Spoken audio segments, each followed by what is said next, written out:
Aleph. En aussi Merev Shabbat, on ne doit pas faire de longs trajets la veille de Shabbat ou la veille de Yom Tov, plus que normalement 3 parsot. Normalement, 3 parsot, c'est 12 km. Kolze, tout ça. Kachalo dia, alors, petite introduction pour que tout le monde comprenne bien. En fait, le problème, même le matin, d'après le Shulchan Aruch, normalement, je ne peux pas faire plus de 12 km, de peur que la personne chez qui je vais aller Shabbat ne soit pas au courant que je viens. N'oubliez pas qu'à l'époque, il n'y avait pas des moyens tellement de communication. Donc le problème, c'est que la personne, elle va débarquer, et on a peur que l'hôte, il va être en panique, il a des invités, ce n'était pas prévu, il risque de transgresser Shabbat. Pour cette raison-là, les Chachamim ont interdit vendredi de faire des trajets de plus de 12 km lorsqu'on ne prévient pas la personne qu'on va venir passer Shabbat chez elle. Cause et tout ça, Kachalo dia le merchavabo, tout ça, c'est uniquement quand la personne ne sait pas qu'on vient. Et donc ils n'ont pas préparé. Aval im mais comme aujourd'hui, on prévient quand tu es Shabbat quelque part, on le sait, on s'organise. Mais tard, dans ce cas-là, heureusement, on a le droit de voyager d'une ville à l'autre, même plus de 12 km le vendredi. Ah ben ici, même si c'est un trajet qui fait plusieurs heures, il n'y a pas de problème. Les gens savent que tu viens, donc c'est bon. Kayom, aujourd'hui déjà le Chafetz Chaim Mishnah Berurah dit qu'aujourd'hui on est Mekel. Pourquoi qui vient des lavachi, Rov bedada mechenin torke Shabbat berevar. La majorité des gens, ils préparent Shabbat largement. C'est pas le minimum, Baruch Hashem. Donc même une ou deux personnes de plus, ça ne change pas grand-chose. Mikol Makom, cependant, Nachon, il est bien l'odia les mechav de prévenir les gens de sa venue Shabbat, qui des chachinou pour qu'ils préparent, vula volide bitou l'onek Shabbat, et pas qu'ils soient en manque de nourriture, ou chachash, ou alors qu'ils vont cuisiner parce qu'ils n'ont pas assez à manger. Imeno yachol achin torke Shabbat benokot yim sacham. Et s'il ne peut pas faire Shabbat où il est, il ne peut pas, il n'a pas de téléphone, il n'a plus de batterie, il ne peut pas prévenir les gens. Mouta Lessia, alors s'il n'a pas le choix, il pourra quand même aller parce qu'il n'a pas le choix. Bilva Shagia, à condition qu'il arrive avant l'entrée de Shabbat, évidemment. Mais il faut toujours se préparer et prendre en compte Kol Efsharut. Combien malheureusement on apprend des fois des accidents graves sur l'autoroute. Les gens qui sont bloqués 1 heure, 2 heures, 3 heures, et ils transgressent Shabbat. Donc celui qui a craint d'Hachem, il va arriver au moins 2 heures avant l'entrée de Shabbat, surtout s'il fait un trajet d'une ville à l'autre, pour être sûr de ne pas avoir de problème. Que des shouchal agia pour qu'il puisse arriver be'od moed quand le plus tôt possible, vélo et canès, et de ne pas rentrer, que Dieu préserve, dans un safek, dans un doute de chilul Shabbat. Bête. Bichlal kavod Shabbat, likanes et Shabbat kishu mitave. À la misat kavod Shabbat, on doit rentrer dans Shabbat quand on a faim. Les chol soudat Shabbat. La chen, c'est pourquoi Asru chachamim, les chachamim ont interdit de faire une grande souda le vendredi. Un festin chez nous, ragilba, quelque chose que tu n'as pas l'habitude de faire. Afilou, même le matin.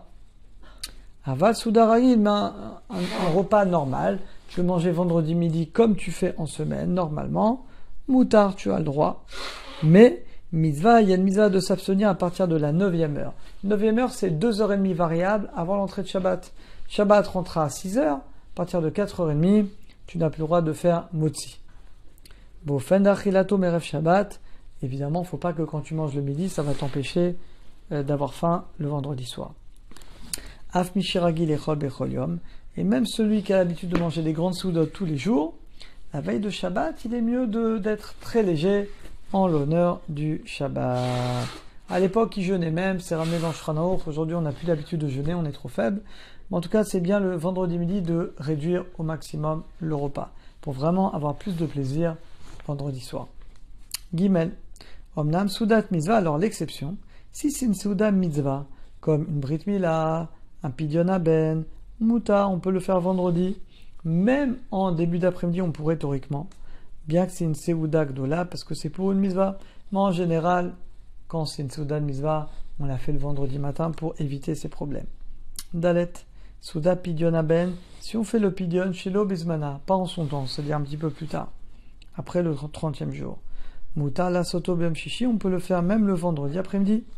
Va Mahmir, celui qui ne veut pas le faire vendredi après-midi, ta voilà Vracha, dans ce cas-là, il ne mangera que des gâteaux. Hey, Souda Tiroussine. Souda Tiroussine, Isui Mouta, on peut le faire le vendredi.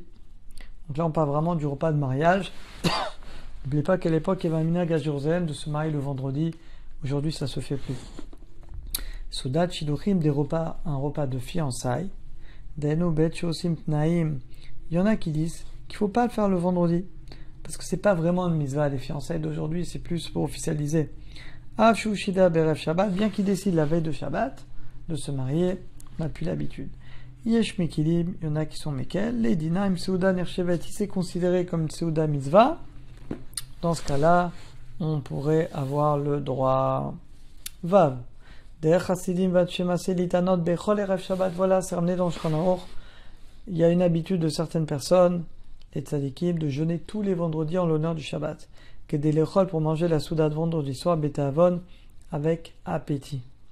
Mishekibel, mais aujourd'hui on n'a plus l'habitude de faire ça, parce qu'on est trop faible. Ou Mishekibel Alav, celui qui prend le jeûne, donc le vendredi matin, ou alors l'Oalenu, c'est un jeûne pour la disparition de son père ou de sa mère. Dans ce cas-là, il faut jeûner jusqu'à la sortie des 3 étoiles. Donc il ne pourra pas prier Shabbat plus tôt. Im bishash kibel atani tomer bepirouche. Si au moment où il accepte le jeûne, il dit explicitement que lui, il jeûne que jusqu'à la fin d'Arvit. Je pense notamment en été en France, où on n'attend pas 10 heures du soir pour faire Arvit, on fait Arvit à 7h, 8h. Eh bien, Rachel et Kadesh, je peux faire Kiddush dans ce cas-là, bien qu'on est avant de cet Akochavim. Zain, Imcha la Sarah Betevet Berev Shabbat. C'est le seul jeûne qui peut tomber vendredi, comme cette année. C'est le 10 Tevet qui peut tomber le vendredi. Mitanim, et tu es obligé de jeûner jusqu'à Tzetak Kochavim. Et tu peux pas dire je fais rentrer Shabbat plus tôt. Non, faut attendre. Vechen Betani Tralom, pareil pour un jeûne sur un rêve. Eh bien, il faut attendre jusqu'à Tzetak Kochavim. Yesh Osrim la speed, il y en a qui disent qu'après Chatot, faut pas faire de Espedim. Que si c'est un Taim Tracham, il y en a qui sont pas d'accord. On ira d'après le Zman, d'après la coutume et d'après l'endroit. Voilà, Baruch Hashem. On a fini ce chapitre, on continuera demain avec un nouveau chapitre sur les préparations du Shabbat.